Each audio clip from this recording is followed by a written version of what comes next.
anyway, I haven't had a chance to get on here, Vootoo-Voos, and tell you all my news, have I? No, I haven't. I've been run off my blimmin' feet. I have, Vootoo-Voos. Yes, I blimmin' well have. Yes. Anyway, I'll tell you exactly what happened, yeah. Phone goes the other day. They said, Gert, how do you feel about Norfolk? I said, oh, go on then. They said, yes, they said, get yourself up to Norfolk, only, well, the official secretions that, I can't tell you too much. Anyway, so I got myself up to the old train station, up in your London town, up in your north, you know, your London town, up there. Anyway, yeah, so I bumped into my mate, I did. You know my old mate, Chinese Stan? Him what drives the tuk-tuk, well famous he is, him. Yes, I bumped into him. He said, Gert, he said, fancy seeing you. He said, where are you off to? I said, well, I can't say too much, Stan, but between me and you, Norfolk. He said, Norfolk. He said, you know where you're going, don't you? I said, no, go on. He said, Liz's birthday party. I said, no. He said, yes. He said, I said, yeah. I said, how do you know about that? He said, well, he said, between me and you, he said, I've only had lurgy, haven't I? I said, well, did you wash the suits then? He said, no. He said, lurgy. I said, what do you mean, like the COVID's? No, he said, the Princess Lurgy, you know, the York. Oh, I said, what, that was married to Andy and that. Yes, he said, she's only been in my tuk-tuk. I said, no. He said, yes. Well, I couldn't believe it, Vootoo-Voos. So anyway, turns out, she gave him the lowdown on the birthday party. Yes, because Liz, you know Liz, don't you, with the crown and that, you know, Liz, yeah, she had a birthday party the other day, yes, she did, and she had it up at her place in Norfolk, because she's got a little house up there, I don't know what it's called, like Sandringham, I don't know what it is anyway, but she's got a place up there, and I think she's got a little bit of land, you know, she's got a little bit of a garden going on, you know, like they do, these posh people. So anyway, she had a party, and apparently, now don't actually quote me on it, but Chinese Stan was there because he had to wait for Lurgy. He couldn't do, well, he could reverse round, but I mean, that's as much as he could do. Once he'd done that, he had to just sit and wait for her. Yes, yeah. So he said, what happened was, he said, because he saw some of it, and he was told some of it, you know, like that parable with St. Peter or whatever, St. Paul, that one, yeah. He was like that. So he saw in part, and he sort of heard in part, so you get me. So anyway, that was what happened. So he was there, and all the people come in, there was all the posh people there, all the knobs, and I think, oh, I don't know, I think the York daughters were there, weren't they? And you had the Cambridges, and you had Camilla. I mean, Camilla's, she's quality, she is. Yes, she bloody well is.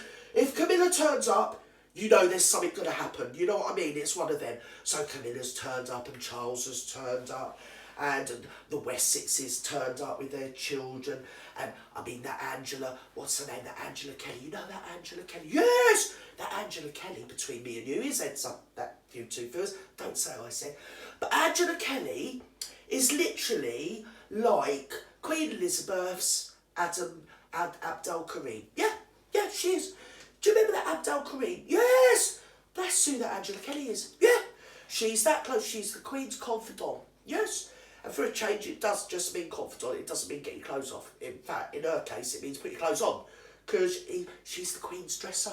Yeah, she's a very special servant to the Queen. She is, yes, very popular. Certain people don't like her, Vootoo-Voos, not allowed to say who. Rachel and Barry. Yes, they don't like her, because she's there 100% for the Queen. She don't care about the fact that the Queen's the Queen. As far as she's concerned, she's just her mate Liz. And she won't have it. She sticks up for her mate Liz. So anyway, she's arranged this party and they've all turned up and everything. Yeah, there's a bit of a sticky incident because party games, you know what they're like for party games, these posh people. Anyway, they had the musical chairs, you know, like they do. And they're going round and the music stopped. And Charles got a bit lively. He got a bit lively. He went like that as if he was going to sit down on the Queen's throne. And the Queen was like that. Oi, hang about, I'm still here. Checked her pulse. Sat in the throne, he was like that, Charles. He just very gracefully withdrew, didn't he? Yeah, so that was that. It could have got sticky, but apparently it weren't too bad. So that wasn't too bad. Then they had musical statues. Well, obviously, Eugenie and Beatrice, they always win the musical statues. I don't think they were even playing the game. But anyway, they won because, well, they always win it.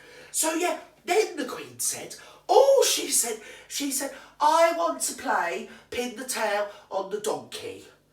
So they said, well, it's your birthday party, you can play what you want. one wants to play pin the tail on one's donkey. One always plays it and one always wins, said Liz. Oh, they said, quick as a flash. She's only put a napkin round her eyes. They're like that, they're looking round the room. They're like, hang about, have we got a picture of a donkey? Have we got a picture of a donkey? They couldn't find nothing like a donkey. I mean, it's not like the Queen, with all her money and everything, it's going to stick up a blimmin' horrible old picture of a donkey. And anyway, then someone had the idea. Right at the back, you know, right at the back, like she has all her photos everywhere, you know, like old people do. And right at the back, kind of covered in dust, probably a little bit of spit as well, you know what I mean? Right at the back, they only found a photograph of a certain person. Yes, they did, Food yeah. A certain ex-family member, let's put it that way. Yeah, so anyway, she was like that. One wants to pin the tail on one's donkey. They're like, oh, hang about, Liz, hang about, we just sorted it out. So anyway, they bunged the picture up like that, and she was straight, whack, bosh, straight in she was, straight in bullseye first time. Well, she said, Peggy, she said, I've got a bullseye, fancy that. Oh, she said, they all clapped and everything. She said, oh, she said, hang about, she said, that's a rather strange looking donkey. They said, no, they said, she ain't really seen donkeys, has she? She's more given to thoroughbreds and everything. Anyway, they said to Liz, they said, oh, no, they said, that's definitely a donkey. She's had another look. Oh, yes, she said, I can tell now, she said, because I can see the mane. So that was that. So anyway, she won that game. She was going. Then they bought the cake out, apparently. They bought the blooming cake out. Well, did you see the Queen when they give her a cake earlier in the year? Did you see it? Yeah. They have to hide all the knives now when they give her a cake. Yeah, they hid the knives. She's only took a sword off the wall and whacked the cake in half with a sword, Food. Yes. So they weren't going to muck about this time. They were sly. They hid all the swords. They hid all the knives. They give her the cake. It's a bit like the Towering Inferno on account of the 96 candles and that, but I mean, it went all right, you know. And she blew them out. Well, they all blew them out. Well, actually, to be honest, I just think it melted. But anyway, then she thought, well, she wanted to cut the cake. She's looking around, suit of armour, great big axe, whack, cut the cake, right in half, splattered it everywhere. Well, where's it going to go a party after that? I mean, where does a party go once you splattered the cake? Cake fight! So they rounded it up with a nice cake fight, didn't they, Vootuvers? Obviously, that's where I came in. So I've been up there picking blimmin' cake off the carpet and one thing and another. The Corgis have been there and then... And it's another thing, them pedigree bloody Corgis, they don't eat shit, do they? No! If they were old mongrel dogs, they'd have ate all the blimmin' cake themselves, wouldn't they? I wouldn't have had to do nothing, Vootuvers. Yes! They would have ate all the crumbs off the carpet. They'd have probably licked the carpet afterwards as well, yes! Bloody Corgis. Apparently they don't like cake. Oh well, never mind.